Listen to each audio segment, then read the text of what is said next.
उत्तर प्रदेश सरकार में कैबिनेट मंत्री और निषाद पार्टी के राष्ट्रीय अध्यक्ष डॉक्टर संजय निषाद एक बार फिर सुर्खियों में हैं और एक बयान का वीडियो वायरल होने के बाद संजय निषाद सवालों के घेरे में आ गए। 7 दारोगा के हाथ पैर तुड़वाकर उसे गड्ढे में फेंककर मैं यहां पहुंचा हूं, यह संजय निषाद ने कहा। और संजय निषाद के इस बयान के बाद सियासत गरमा गई। पहले आपको एक रिपोर्ट दिखाते हैं, फिर इस पर चर्चा करेंगे। यहाँ ऐसे नहीं पहुंचा हूँ, 7 दरोगा का हाथ पैर तोड़वाकर उसे गड्ढे में फेंकवाकर तब डॉक्टर संजय आया है। जरूरत हुआ तो दरोगा खिलाफ भी कार्रवाई कराएंगे। ये योगी सरकार में माननीय मंत्री जी हैं, नाम संजय निषाद। संजय निषाद पुलिस वालों की ओर इशारा करते हुए कहते हैं कि मैं यहाँ ऐसे नहीं पहुँचा हूँ। 7 दारोगा का हाथ पैर तुड़वाकर और उनको गड्ढे में फिकवाकर यहाँ तक पहुँचा हूँ।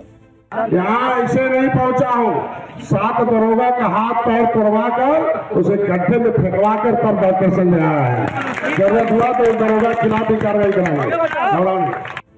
यूपी सरकार के मंत्री और निषाद पार्टी के मुखिया संजय निषाद का ये वीडियो सोशल मीडिया पर तेजी से वायरल हो रहा है।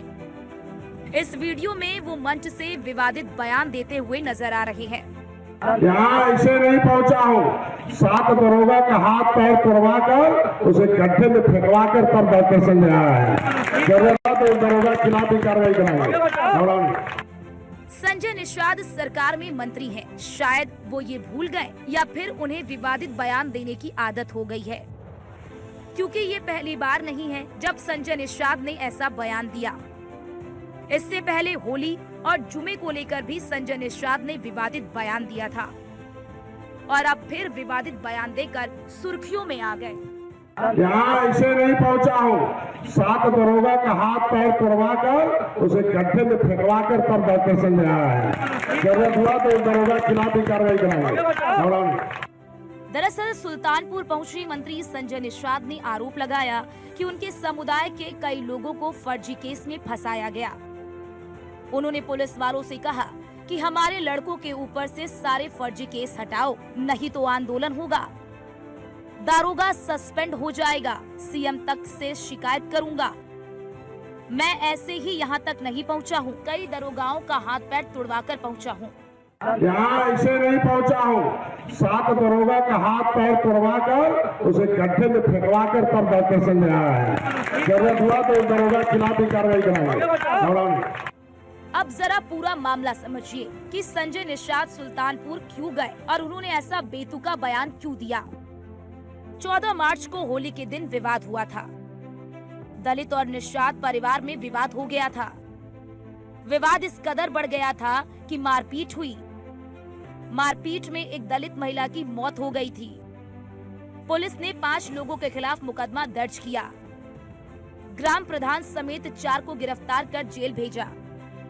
इस बात की जानकारी जब निषाद पार्टी के मुखिया और कैबिनेट मंत्री संजय निषाद को हुई तो उन्होंने भरे मंच से सीओ और अन्य अधिकारियों को निर्देशित करते हुए कहा कि निषाद समाज के लोगों को इस केस में फर्जी तरीके से फंसाया गया है। वो निर्दोष है, इसलिए उन्हें छोड़ दिया जाए, नहीं तो उन पर एक्शन होगा। संजय निषाद यही नहीं रुके, उन्होंने हाथ पैर तोड़ने तक का जिक्र किया, जिसके बाद सियासत गर्मा गई।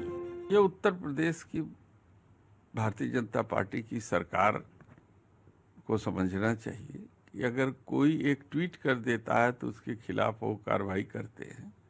और सार्वजनिक भाषण में उन्होंने इस तरीके की बात कही है तो मेरी समझ से कि उन चीजों पर जांच करानी चाहिए। संजय निषाद अपने विवादित बयानों से नई पहचान बनाने में जुटे हैं। वो बयान देते समय ये भूल जाते हैं कि संवैधानिक पद पर हैं। तभी तो न शब्दों की मर्यादा याद रहती है, न पद की गरिमा। लेकिन सवाल ये है कि अगर कानून का पालन कराने वाले मंत्री ही कानून का मजाक उड़ाएंगे तो फिर कानून की रक्षा कौन करेगा। सवाल ये भी कि क्या संजय निषाद को कुछ भी बोलने की छूट मिली हुई है। Bureau report, news 1 India. और मेरठ से इस वक्त बड़ी खबर आ रही है, जहां बीजेपी नेता संगीत सोम का विवादित बयान आया, जिसमें उन्होंने कहा कि काशी और मथुरा पर भरी हुंकार भरी और काशी मथुरा में नहीं लेंगे कोर्ट का सहारा। यह संगीत सोम ने कहा। जैसे मंदिर तोड़कर बाबरी बनाई, वैसे ही काशी और मथुरा में मस्जिद तोड़कर मंदिर बनाएंगे, ये उन्होंने कहा। जब औरंगजेब ने कोर्ट का सहारा नहीं लिया तो हम क्यों लें, संगीत सोम का यह बयान। और यह भी कहा कि राहुल गांधी और अखिलेश यादव देशद्रोही हैं। तो ये इस वक्त बड़ी खबर, राहुल और अखिलेश को देशद्रोही बताया और काशी और मथुरा का जिक्र किया। जब औरंगजेब ने कोर्ट का सहारा नहीं लिया तो हम क्यों ले, यह भी कहा संगीत सोम, जो अपने बयानों को लेकर अक्सर सुर्खियों में रहते थे, लेकिन अभी पिछले कुछ वक्त से खामोश थे, लेकिन आज यह बयान उन्हें फिर से चर्चाओं में लाएगा। से लेकर मथुरा तक के मंदिरों को ध्वस्त करने का काम किया, तो क्या औरंगजेब ने किसी कोर्ट का सहारा लिया? क्या किसी कोर्ट का आदेश कराया? क्या किसी कोर्ट में मुकदमा चला? क्या अगर नहीं चला तो आज हमसे क्यों कहा जाता है कि हर चीज कोर्ट के जरिए होगी, हर चीज कोर्ट के जरिए होगी। और काशी मथुरा दोनों में हम कोर्ट का सहारा नहीं लेंगे। पब्लिक ने जैसे बाबरी मस्जिद को ध्वस्त किया, इन्हें ध्वस्त करके भी मंदिर बनाने का काम हम लोग वहां करेंगे। काशी से लेकर मथुरा तक के मंदिर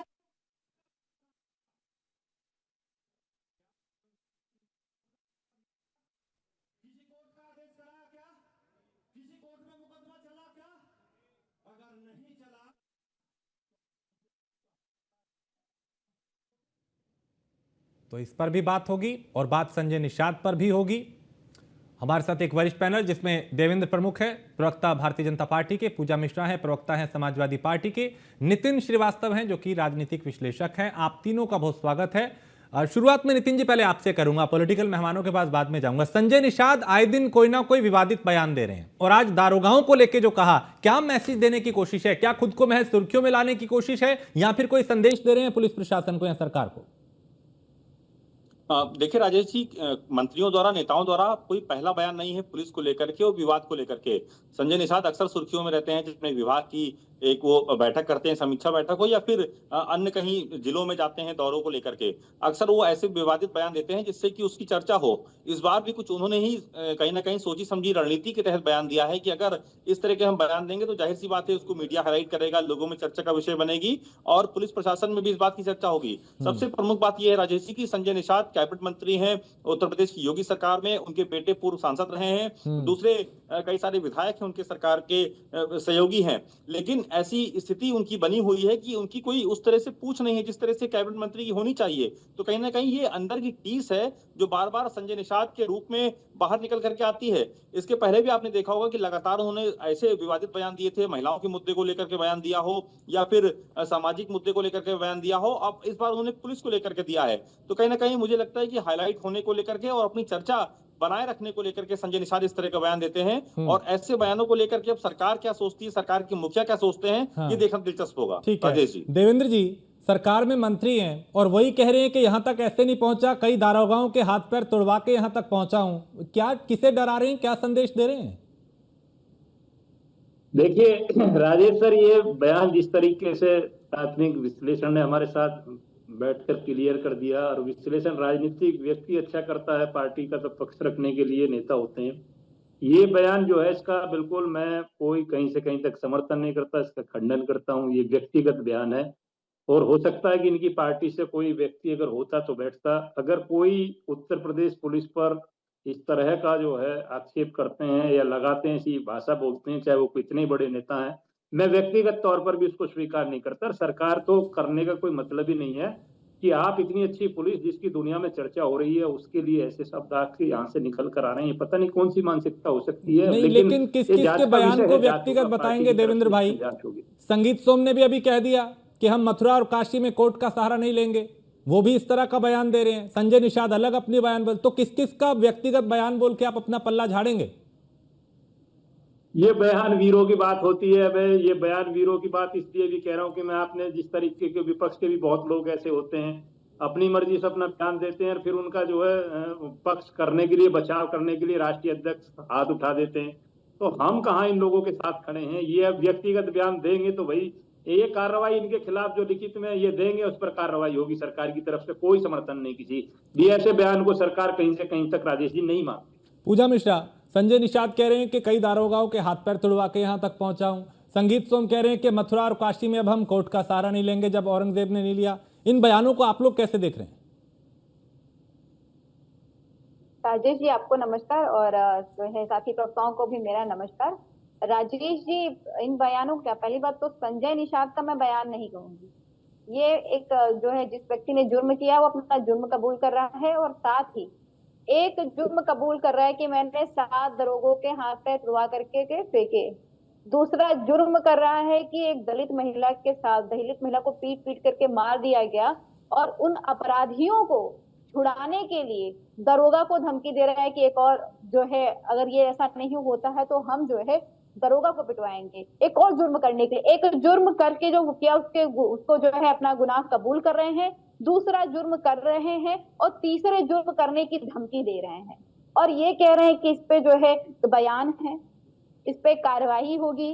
ये उनका निजी बयान है। मतलब अब जो है पुलिसों का पैर वैर तुड़वा करके फिकवाना, जो अपराधी के मुकदमे में हत्या आरोप में जो आरोपित जो है जिनकी जांच चल रही है उनको छुड़वाना और जो दरोगा अभी कार्यरत है उसको जो है मारने की धमकी देना, ये जो है बयान हो गए।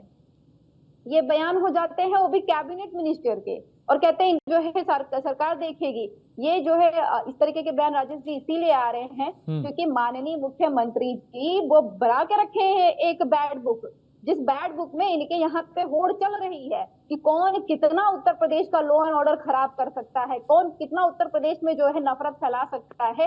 वो उस बैड बुक में जिनको लगता है कि ये गुड बुक है इनके हिसाब से, उसमें कौन टॉप पर आएगा वो जो है मुख्यमंत्री के नजर में ज्यादा रहेगा। उनको लगा अरे हमसे बाजी मार ले गया सीओ संभल का, अरे तो हमें बोलना चाहिए था।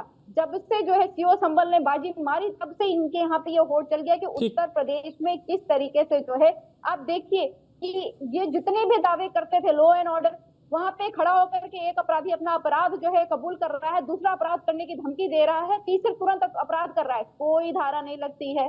पुलिस वहां पे मुंह दर्शक बन के खड़ी रहती है। ये लॉ एंड ऑर्डर का जो है साक्षात प्रदर्शन है कि ठीक है देवेंद्र प्रमुख, उदाहरण तो ऊपर से सेट होगा ना।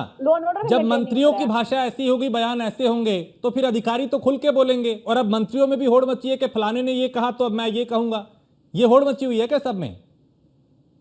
देखिए राजेश जी, ये जिस तरह की बयान है मैं फिर आपको ये दोहराना चाहता हूँ कि देखिए इतनी बड़ी बात आपको मैं टीवी पर बैठकर कह रहा हूँ और ये बात जो है ये जिम्मेदारी के साथ बोला जाता है। पहली बात तो ये है कि मैं ये पार्टी के जिस तरीके से मंत्री हैं, कोई प्रवक्ता होते तो शायद वो ज्यादा अच्छा स्पष्टीकरण देते। मैं अपनी पार्टी के हिसाब से ही बात करूंगा और उसी हिसाब से इसको कंडक्ट करने का जो भी मेरा सिस्टम है वहीं तक बोलूंगा।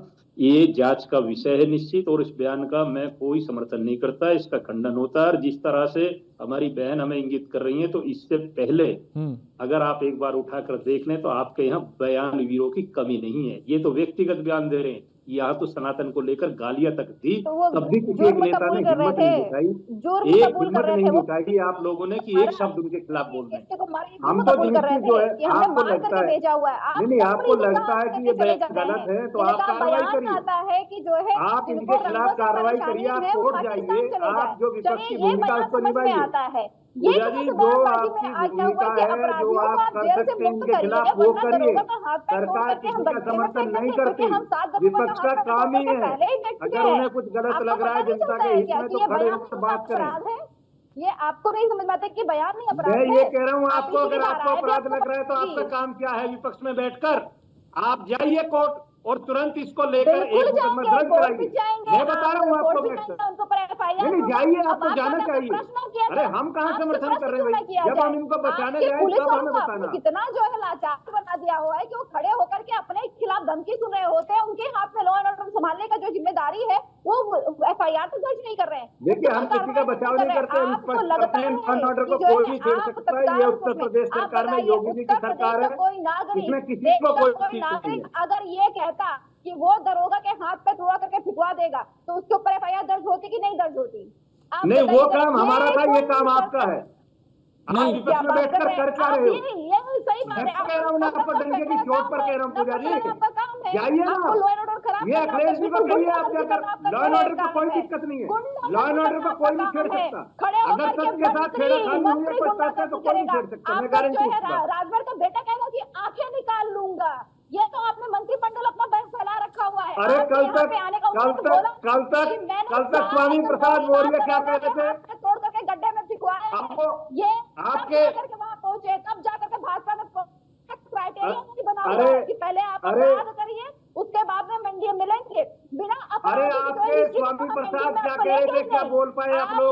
आपको आदमी कल परसों बोला है भाई, आपने देखा नहीं पूजा जी, जिस तरीके से औरंगजेब को लेकर आपके लोग बयान दे रहे थे, आप हमें बता रहे हो भाई, हम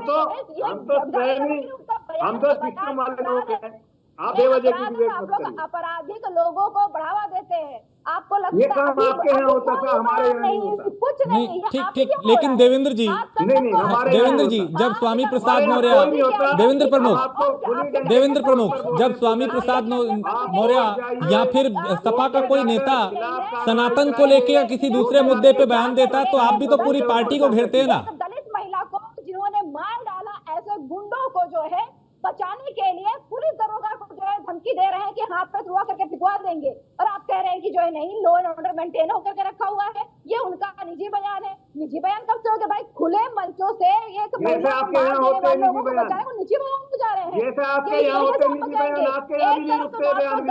तो दलित को जो है बचा पा रहे हैं आप। नहीं, दलित तो ठाकुर की बात मत उठाइए, ये लोग आपके यहाँ चलता है हिंदू मुसलमान ठाकुर दलित, यहाँ सिर्फ शासन की बात होती है, यहाँ लॉ की बात होती है, यहाँ लॉ एंड ऑर्डर की बात होती है, संविधान की बात होती है, लोकतंत्र की बात होती है, कोई जाति की बात नहीं होती। ठीक है नितिन जी, ये क्या बयान में होड़ मची है क्या कि कौन ज्यादा इस तरह का बयान दे सकता है? चाहे वो संगीत सोम हो, चाहे वो संजय निषाद हो, आए दिन कोई ना कोई मंत्री इस तरह का बयान देता है। और क्या इसे व्यक्तिगत बोल के पल्ला झाड़ा जा सकता है? क्या पार्टी घिरेगी नहीं इस पे?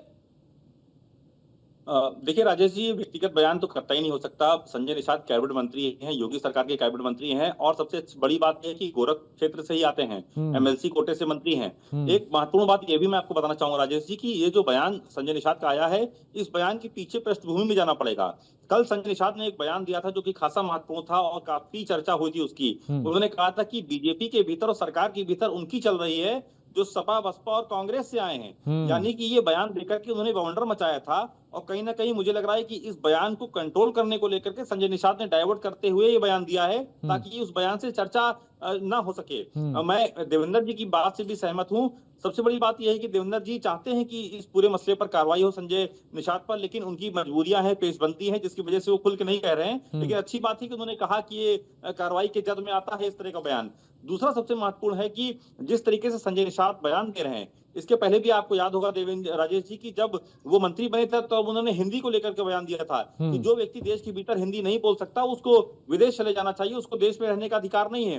उस बयान की खासी आलोचना हुई, उसके बाद जाकर के उन्होंने माफी मांगी थी। अब फिर संजय निषाद लगातार बयान दे रहे हैं। तो मुझे लगता है कि 2027 के विधानसभा चुनाव को लेकर के वो चाहते हैं कि बीजेपी के ऊपर कितना हावी हुआ जाए ताकि आने वाले समय में गठबंधन की जो सीटें हैं वो उनको ज्यादा से ज्यादा मिले और उनका जो मंत्रालय है वो भी कहीं ना कहीं चेंज हो सके। तो संजय निषाद एक सोची समझी रणनीति के तहत इस तरह का बयान दे रहे हैं ताकि सुर्खियों में बने रहें। लेकिन अब संगीत सोम भी आ गए, वो भी कह रहे हैं कि हम मथुरा और काशी में कोर्ट का सहारा नहीं लेंगे। वो भी अब उस ट्रैक पे जा रहे हैं सनातन के हिंदुत्व की और कट्टर विचारधारा की, जिसके लिए वो जाने जाते हैं। वो भी आ गए अब एक बयान दे के सुर्खियों में। देखिए राजेश जी, संगीत सोम को बयान देना एक लाजमी है। आपको याद होगा 2014 में जब मोदी सरकार देश के भीतर स्टैब्लिश हो रही थी, उससे पहले संगीत सोम बहुत बड़े फायरब्रांड नेता हुआ करते थे, और संगीत सोम, सुरेश राणा और हुकुम सिंह, इन तीन लोगों की टिकड़ी ने पश्चिमी उत्तर प्रदेश में जो मुजफ्फरनगर के दंगे हुए थे उसके बाद से जो प्रचंड जीत मिली थी 2014 के लोकसभा चुनाव में, उसमें इन तीनों का बहुत बड़ा योगदान था। 2022 के विधानसभा चुनाव में संगीत सोम स्वयं अपना चुनाव हार गए। उसके बाद से पार्टी के भीतर वो अपने आप को उस तरह से स्टैब्लिश नहीं कर पाए जिस तरह से अन्य नेता कर लिए। तमाम छोटे नेता जो है वो कैबिनेट मंत्री बने हुए हैं, बड़े स्तर पर। तो बयान देके खुद को सुर्खियों में लाना है कि भाई मैं भी हूँ, मुझे भूलो मत। ठीक है देवेंद्र जी, संगीत सोम चाहते हैं। हाँ ठीक मैं लौटूंगा। देवेंद्र प्रमुख, क्या क्योंकि जब स्वामी प्रसाद मौर्य, अखिलेश यादव या फिर रामगोपाल यादव या कोई भी विपक्ष का नेता जब बयान देता है तब आप लोग भी तो पूरी पार्टी को घेरते हैं ना, जब भले ही वो कह दे कि भाई व्यक्तिगत बयान है। तो अब जब एक कैबिनेट मंत्री ये बयान दे रहा है तो जाहिर है पूरा सिस्टम को घेरा जाएगा। राजेश सर, मुझसे ज्यादा स्पष्ट कौन बोल सकता है? भारतीय जनता पार्टी का प्रवक्ता मुझसे ज्यादा स्पष्ट कोई नहीं बोलेगा किसी डिबेट में जितना मैं बोल रहा हूँ। मैं डंके की चोट पर बोल रहा हूँ, आपको तथ्य के साथ बोल रहा हूँ कि पहली बात तो जो ये बयान वीरों की बात है ना, इनके यहाँ से शुरुआत होती है। कल परसों अब वो आदमी जो है जिस तरीके का बयान दे रहे, पूरा देश हिल गया था, पूरी दुनिया हिल रही थी, और उस पर ये बोलने के लिए तैयार नहीं, कोई जवाब देने के लिए आगे नहीं बढ़ा। उससे पहले जिस तरीके से स्वामी प्रसाद मौर्य ने सनातन को लेकर पूरी दुनिया को गाली दी, कोई नहीं बोला। अरे हमारे मंत्री गलती कर रहे हैं तो आपकी जिम्मेदारी है खड़े होकर एफआईआर दर्ज करेंगे, सबूत इकट्ठा करना विपक्ष का काम है भाई। चल ठीक है, वक्त मेरे पास इतना ही है, मैं अभी पूजा जी को और वक्त देता, लेकिन माफी चाहता हूं, वक्त इतना ही है। आप तीनों का बहुत शुक्रिया इस चर्चा में शामिल होने के लिए। लेकिन बात यही कि आखिर इस तरह के विवादित बयान बार बार क्यों, कभी संजय निषाद तो कभी संगीत सोम दे रहे हैं।